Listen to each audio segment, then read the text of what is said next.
La batalla del Valle Erigón tuvo lugar en el año 358 a.C. entre los ilirios bajo el mando de Bardilis y los macedonios bajo el mando de Filipo II.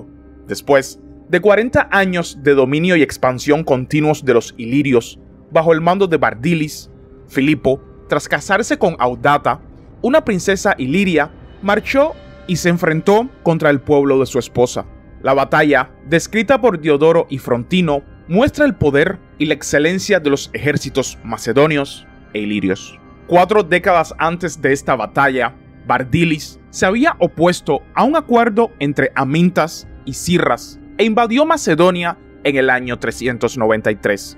Bardilis utilizó nuevas tácticas de guerra nunca antes utilizadas por ninguno de los ilirios.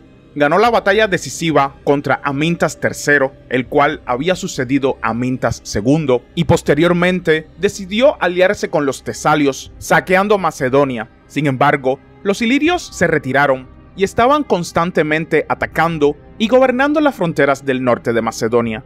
Después de continuas invasiones, Bardilis obligó a los macedonios a pagarle un tributo anual en el año 372. Para el año 370, Amintas III murió después de una larga vida, tras haber restaurado la fortuna de su reino después de los desastres ilirios. Su matrimonio con Eurídice produjo 3 hijos y una hija. Su hijo mayor fue Alejandro II, el cual decidió expulsar a los bárbaros que vivían en sus tierras. En el año 369, Bardilis impidió que Alejandro cumpliera su cometido.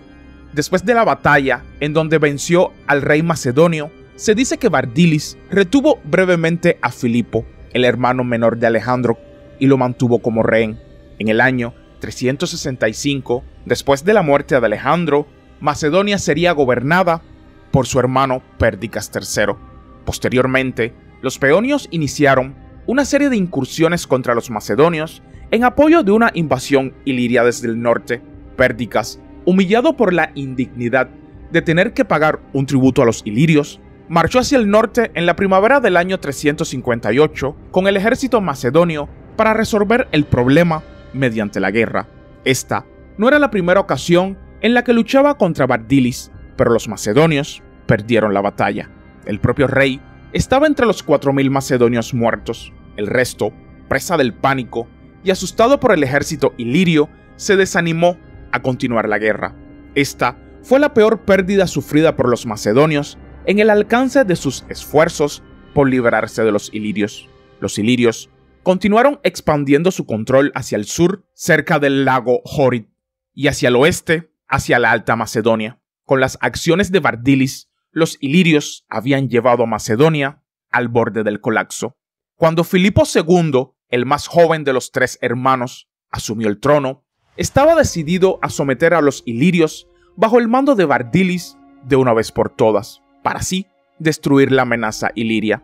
Para el año 359, Macedonia pudo volver al campo de batalla, tras haber superado el estado interno de caos político y eliminando el riesgo de ataque de otros oponentes. Cuando Filipo asumió el trono macedonio, importantes áreas de la Alta Macedonia permanecieron bajo el control de Bardilis.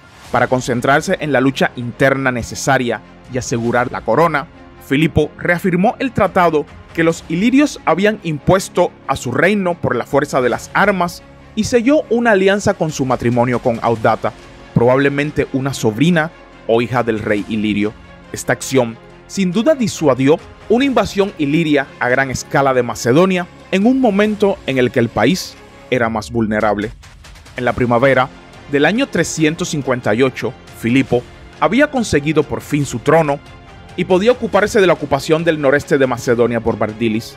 Cuando Bardilis se enteró de la movilización del ejército macedonio, le propuso a Filipo que firmaran un tratado para mantener la situación estable, siempre que ambas partes mantuvieran las ciudades que ya estaban en su posesión en ese momento. Esto, por supuesto, era inaceptable para Filipo, porque no estaba dispuesto a aceptar ninguna otra condición que no fuera una retirada total de los ilirios del noreste de Macedonia.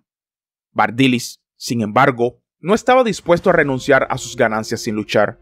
Filipo decidió movilizar a todos los soldados en condiciones de luchar dentro de su reino. Bardilis, como anteriormente había ocurrido, no era probable que tomara prisioneros, por lo que cualquier derrota macedonia se traduciría en un gran número de bajas. Con su frontera norte a salvo por el momento, Filipo giró hacia el oeste ese verano para recuperar el territorio perdido por su hermano. Los ilirios presentaban un desafío desalentador. Eran capaces de igualar la fuerza humana de Filipo con 10.000 infantes y 500 jinetes propios contra los ligeramente ventajosos 10.000 infantes y 600 jinetes de Filipo. Además, la infantería de Bardilis tenía un componente de combatientes de choque que posiblemente constituían 7.000 efectivos en total. Los guerreros ilirios usaban una lanza de cabeza pesada y un escudo con protuberancias. Filipo tenía que haber sabido que pondrían a sus hipáspitas y falangistas nativos, aún no probados, a una dura prueba de combate cuerpo a cuerpo. Los macedonios no se enfrentaban a un recién rey emancipado como Filipo, sino a un veterano curtido en muchas guerras como Bardilis, el cual podía tener cerca de 90 años.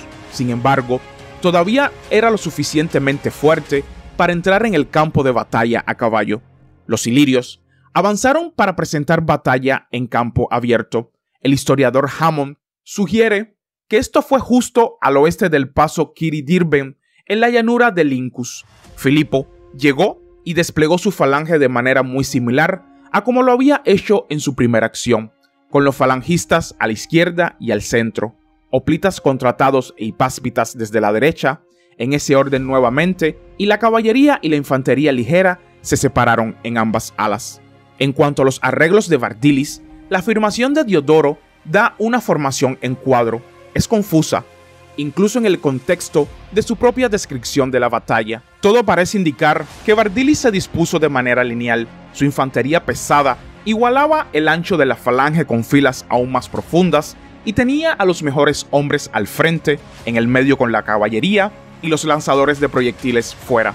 Las formaciones se habían acercado, los ilirios a paso rápido y los macedonios a paso lento para mantener el orden.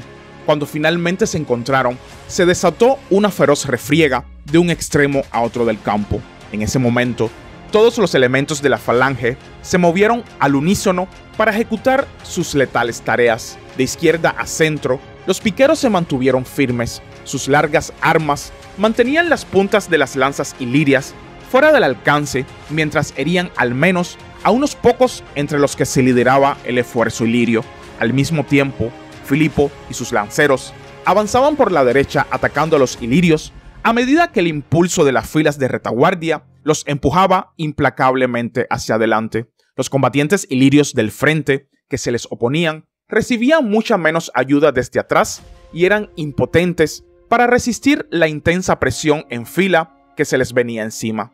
Al final, los ilirios no tuvieron más opción que ceder terreno. A medida que estos se retiraban, los heitaroi y sus escaramuzadores se destacaban, facilitando el camino a los hoplitas y los hipáspitas al despejar el flanco de toda la caballería y la infantería ligera ilirias. Expuesta y puesta a prueba, la izquierda iliria cedió por completo y envió al resto de su formación en una frenética huida bajo una feroz persecución. Diodoro Sículo escribe lo siguiente sobre el acontecimiento. Al principio, la batalla estuvo bastante igualada por la valentía desplegada por ambos bandos, y como muchos fueron muertos y aún más heridos, la suerte de la batalla vaciló primero en un lado y luego en el otro, siendo constantemente influida por las hazañas valerosas de los combatientes. Pero más tarde, como los jinetes avanzaron por los flancos y la retaguardia, y Filipo, con la flor de sus tropas, luchó con verdadero heroísmo, la masa de los ilirios se vio obligada a huir apresuradamente. Cuando la persecución se prolongó durante una considerable distancia y muchos murieron en la huida, Filipo llamó a los macedonios con la trompeta y, erigiendo un trofeo de victoria, enterró a sus propios muertos, mientras que los ilirios, habiendo enviado embajadores y retirándose de todas las ciudades macedonias, obtuvieron la paz. Pero más de 7.000 ilirios murieron en esta batalla. El recuento de Diodoro de 7.000 muertos entre los ilirios en esta acción es claramente una exageración. Sería mejor verlo como un recuento de la infantería pesada derrotada que como un número real de muertos. Al mismo tiempo, las bajas ilirias deben haber sido muy altas. El costo de Filipo había sido bastante menor, tal vez un 3 o un 5% cayendo en la lucha o muriendo poco después. Bardilis apreció el alcance de su derrota y no perdió tiempo en pedir la paz. Los ilirios luego enviaron representantes y acordaron dichos términos, liberando todas las ciudades que habían conquistado de Macedonia. En esta batalla se resolvería el dilema problemático del Incéstide, cambiando la situación en las fronteras occidentales a favor de Macedonia. Filipo aseguró la frontera noreste de Macedonia, anexando el territorio ilirio hasta el Incéstide. Esto formaría una barrera defensiva contra cualquier futura incursión iliria que intentara atravesar el valle de Drilón. Las fronteras entre los ilirios y los macedonios permanecieron alrededor del lago Jorit durante muchísimo tiempo. Filipo, un joven rey hasta ese momento, había alcanzado una notable victoria sobre un formidable rival, pero esto era solo el inicio de la gran epopeya del padre de Alejandro. Y hasta aquí el video de hoy, espero que les haya gustado y suscríbanse para más contenido relacionado con historia antigua e historia de Macedonia. Hasta la próxima.